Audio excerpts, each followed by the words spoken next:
actually like the line range. Yeah. You only made it once. You guys were recording. Yeah, you only made it once. We're recording. Okay, welcome back, scholars, to session 2 of our group counseling session. So, the last session, I left you guys with a little bit of homework, right? You guys remember what that was?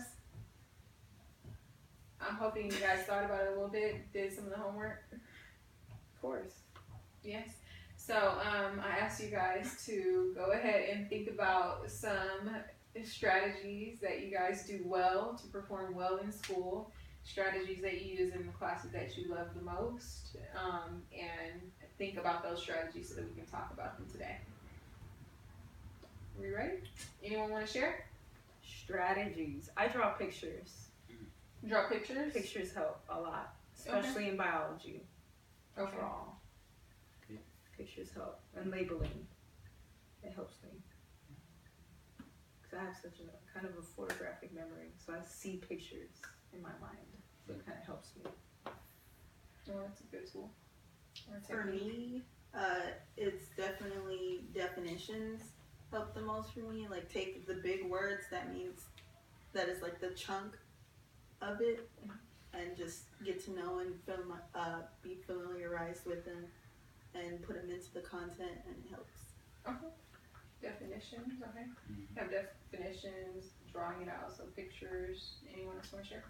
I'll say familiarization, memorization, just classes that I may find interesting naturally. It's easy to retain that information, but something that you're not necessarily into off the first glance, I think you have to kind of get a little familiarized with it, and then also like start trying to practice memorization. Okay.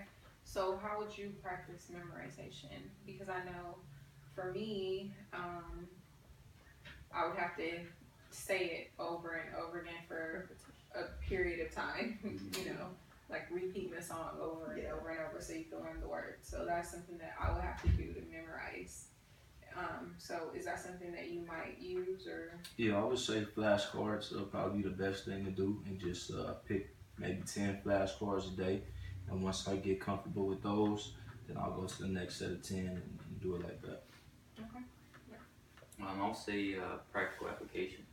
So if I am physically able to do it, then that's my best way of learning. Or to piggyback off what Kenny just said, drawing it to get a different perspective of what we're trying to accomplish. Okay. Yes. Another thing that helps me personally with like lots of reading would be take a paragraph, read the paragraph, and just take those key points and just ask myself a question about what was the key point of that paragraph. And just study it that way, and then go to the next paragraph. And then once I get one page done, I'll go over in my head or in my notes like what I just read. Okay. So, So you kind of paraphrase each one paragraph at a time. Do you write a note on the side of the paragraph as to what you took out of that paragraph? some key points, or I'll just ask myself a question or write questions from that paragraph that a teacher could ask me. Okay. And then answer it. Anything else? No. What about, let's talk about a class that is maybe least favorable. Do you guys have a class that's not your best subject? I would say math, math for me. I don't know. I'm only saying English because I hate reading books that I don't like. I'm not interested in reading fake stories. And I hate when they make you read fake stories. Okay. So English, Melanie? I liked English, but for me, it was languages. It was really hard to get into the different languages because I'm so used to speaking a certain way. To get my mind wrapped around another language was hard for me. Okay. Definitely. That's a good. Cool. I'll go with math and like political science. Like I like history, but with political science, it's more so like the terms and stuff like that you have to be able to grasp and use it in a certain setting or something like that. Versus math is just, it's either you get it or you don't. You know, Right. a lot of times it's just repetition when it comes to that, and then the same as the political sciences, something along those lines.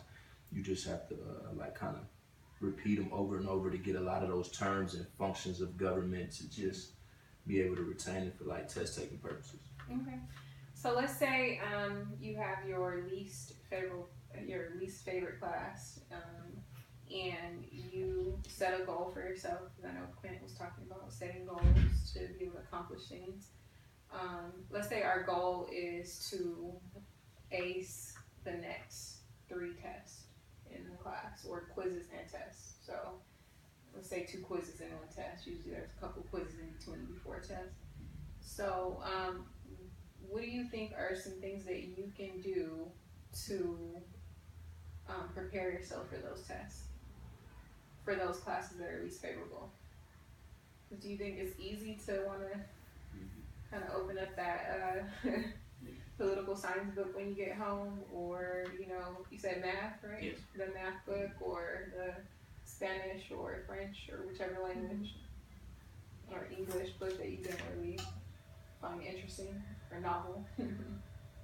So what do you think you can do to get the job done, basically? I think you definitely need to apply yourself. So you gotta just put some extra time. Use your time management, and devote an extra 10 to 20 minutes, let's say, just to continue to work on that on every point. Okay. That's exactly what I was gonna say. Anyone else? For me, it's probably like a different strategy. Like, let's say if I can't grasp it with, let's say, using flashcards, I would have to use like voiceovers. Okay. Especially for languages, you have to kind of implicate the voice. Okay. And try to practice it and say it at your own pace and hear other people say it so you can intake, kind of a thing. Yeah. Okay. So would you need a recording for that? Yeah. To record. Okay. So using a recording device so that you can kind of get the gist of it. For English, you just gotta embrace the suck, Embrace the And what I mean by embracing the suck is just finding that one common goal that you're trying to reach, and this is just an obstacle that you're gonna have to get over. So you gotta read it, do what you have to do, study those points. So let's take you home. It's after school, and you all have this goal of acing the next 3 tests that you have to take, quizzes or tests. Okay. So you get home, and you know that is your goal. What type of feelings? What are you feeling at home when you know you need to kind of crack open that book? I'd say pressure. Pressure? Yeah. Okay. Procrastination. Yeah, definitely Procrastination? Laziness? I'm, Okay. I'm dreading it. I'm kind of dreading it. I'm gonna do everything else first.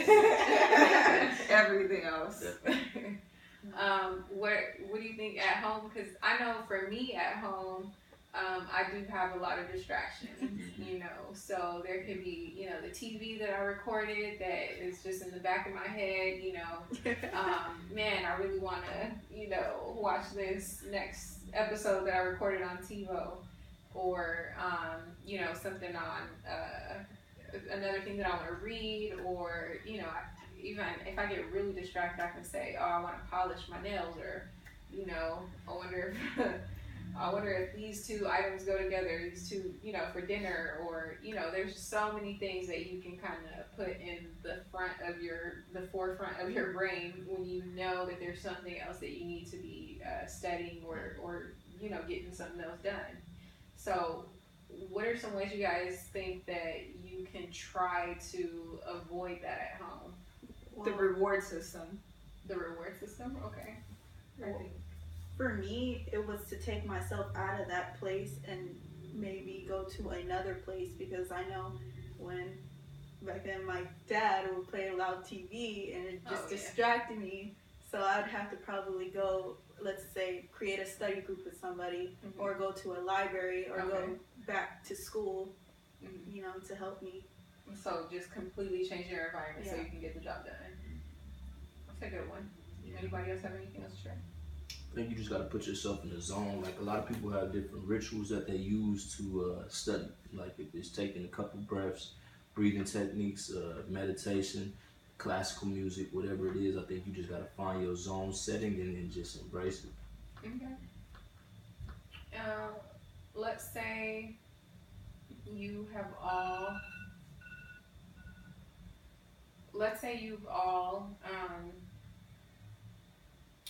You've tried your best, right? You've gone home. You've tried your best to eliminate all of the distractions at home, so that you can accomplish this goal of performing well on your test, right? I want you to take this as homework again. So we're gonna go ahead and end the session here. I want you to think about how you feel the next morning when it's time to take that quiz. Think about some of the feelings that you have. And the next session, we're going to talk about ways that we can kind of try to make some of those feelings subside, and we'll go from there. Okay? All right. Thanks, you. Thanks, class. You're gonna fail this class. You're such a hater.